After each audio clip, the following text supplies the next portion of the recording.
Hello student, आज हम फिर एक नया टॉपिक पढ़ने जा रहे हैं। और जो ये टॉपिक है वो टॉपिक है बीएससी पार्ट 3 का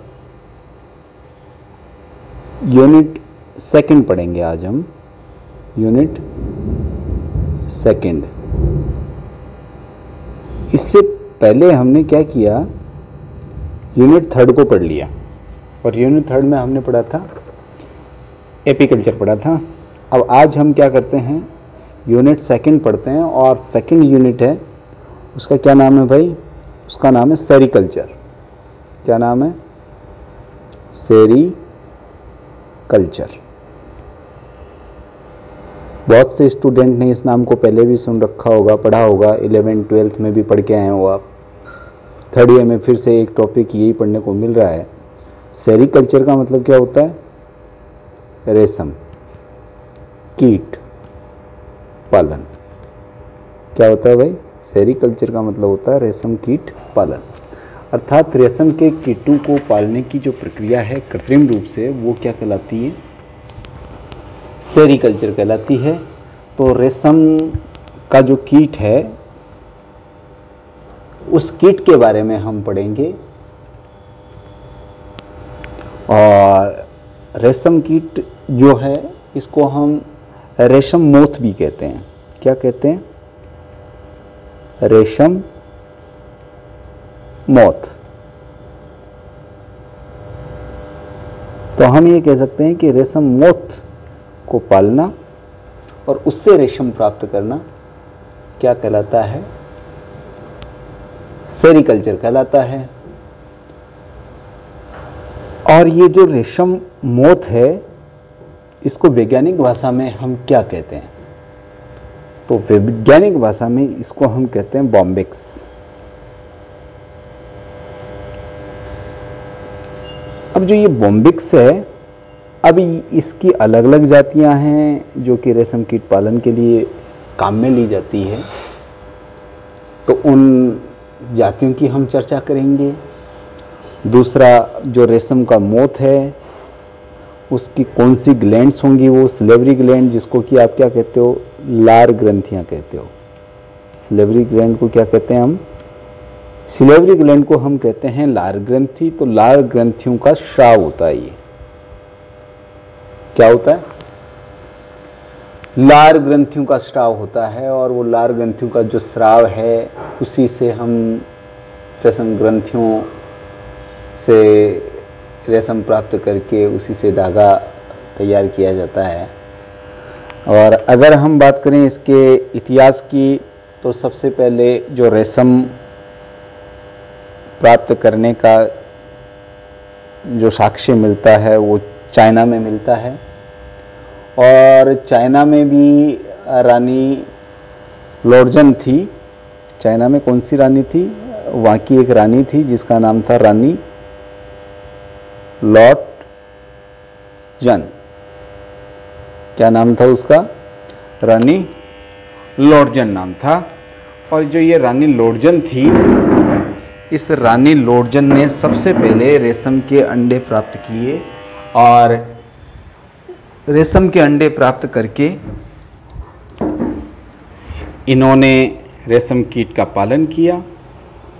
और पालन करके इन्होंने सबसे पहले कई सालों तक इसे छुपा के रखा दुनिया के अन्य भागों से। और ये बात कब की है? ये बात है 2697 before Christ BC।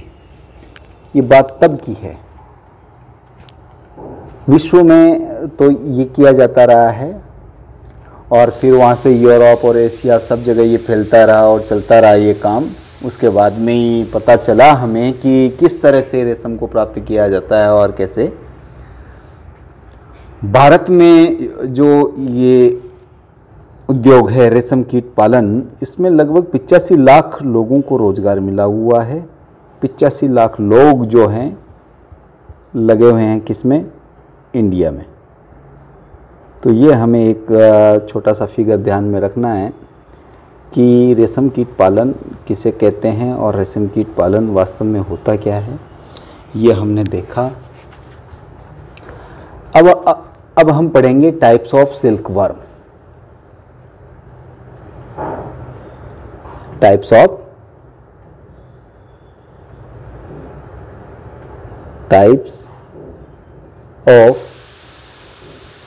Silk worm. अब हम पढ़ेंगे कि रेशम कीट के प्रकार। अब रेशम कीट से संबंधित जो हम कहें कि इंसेक्टा वर्ग है, क्लास है, उसमें 2 कुल हैं। कितने कुल हैं भाई? 2 कुल है। तो वो 2 कुल कौन कौन से हैं? कुल को हम क्या कहते हैं? फैमिलीज बोलते हैं। 2 फैमिलीज हैं। इनमें से एक फैमिली जो प्रमुख रूप से है उसको हम बोलते हैं बॉम्बिसिडी। क्या बोलते हैं? बॉम्बिसाइडी।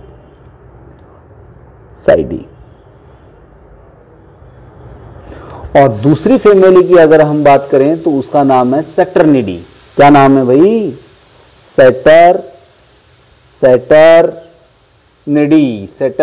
सैटर्निडी। ये दूसरी वो फैमिली है जिससे क्या मिलता है? जिससे हमें रेशम प्राप्त होता है। तो ये 2 फैमिलीज हो गई। पहले वाली आपने बॉम्बिसिडी देख लिया, दूसरे वाली सैटर्निडी देख लिया। और इसी के आधार पर हम क्या करेंगे? हम रेशम कीट जो हैं उसकी विभिन्न प्रकार की जातियों की चर्चा करेंगे। तो ये जो बॉम्बिसिडी है इसका जो एग्जाम्पल है, उसका नाम क्या है? उसका नाम है बॉम्बिक्स मोराई। क्या नाम है? बॉम्बिक्स मोराई क्या है? ये रेशम कीट पालन की बॉम्बिसिडी फैमिली का एक इंसेक्ट है जो बहुत ज़्यादा यही काम में आता है इंडिया में, और इसी का हम कल्चर करते हैं। तो और बॉम्बिक्स मोराई जो शब्द है वो कहाँ से आया है? वो मोरस एल्बा से आया है। मोरस एल्बा आप जानते हो कि शहतूत को कहते हैं। तो ये जो किस्म है इसको हम शहतूत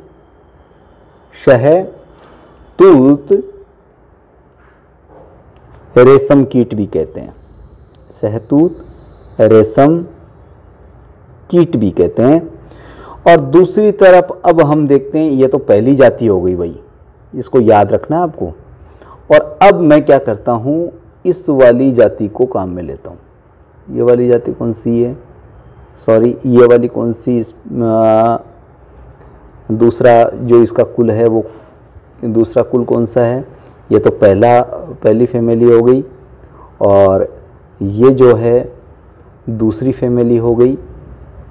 पहली फैमिली में केवल मात्र हमने एक जाति को पढ़ा है, बॉम्बिक्स मोराई को। अब हम क्या करते हैं, दूसरी फैमिली है, इसमें कौन कौन सी जातियाँ हैं उनकी चर्चा हम करते हैं। तो पहला तो ये हो गया, दूसरी जाति इसमें आएगी, इसकी पहली और वैसे ओवरऑल दूसरी।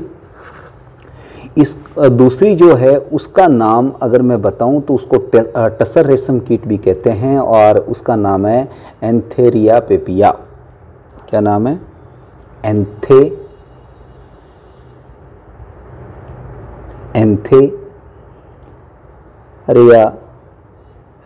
पेपिया। क्या नाम है भाई? पेफिया, एंथेरिया पेफिया। और इसके बाद में अगर हम देखें इसमें अगली जाति, तो एक तो एंथेरिया पेपिया हो गया, एक एंथेरिया आशामा। इसको आप मूंगा रेशम कीट भी कह सकते हैं। और जो इसकी अंतिम जाति है उसका नाम क्या है? उसका नाम है फिलोसामिया रेसिनी, क्योंकि वो अरंडी के पेड़ पे रहती है। उसको एरी रेशम कीट भी कहते हैं। तो इसका नाम क्या है? फ्लोसेमिया फ्लोसेमिया रेसिनी, फ्लोसेमिया रेसिनी ये है साहब। तो हमारे पास कितनी जातियां आ गई?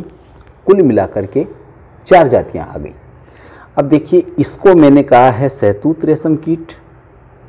अब इसका मैं अलग नाम लिख देता हूं, इसको हम बोलते हैं टसर रेशम कीट। किसको? एंथेरिया पेफिया को। असामेंसिस की बात करते हैं हम, किसकी? असामेंसिस की। तो असामेंसिस की बात करें तो उसको मैंने कहा है मूंगा। क्या कहा है? मूंगा रेशम कीट। किसको? असामेंसिस को।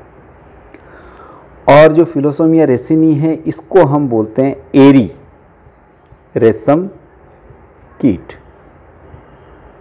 तो इस तरह से हमने देखा 4 जातियां हो गई हमारे पास। एक बॉम्बिक्स मोराई हो गई, एक एंथेरिया पेफिया हो गई, एक असामेंसिस हो गई, एक फिलोसेमिया हो गई। तो 4 जातियां हो गई। इन चारों जातियों को ही रेशम कीट के रूप में पाला जाता है। अब हम क्या करेंगे, अगले वीडियो में इन चारों के बारे में थोड़ा थोड़ा डिटेल में पढ़ेंगे। तो अगले वीडियो में हम देखते हैं क्या, इन जातियों का ब्रीफ अकाउंट के बारे में, और उसके बाद में देखेंगे रेशम कीट के पालन किस तरह से किया जाता है और क्या उसकी लाइफ साइकिल है। तो इसके लिए आपको चाहिए कि सेरिकल्चर का पार्ट नंबर 2 हमें देखना होगा और उसके बाद में हमें आगे बढ़ना होगा। तो देखिए आप पार्ट नंबर 2।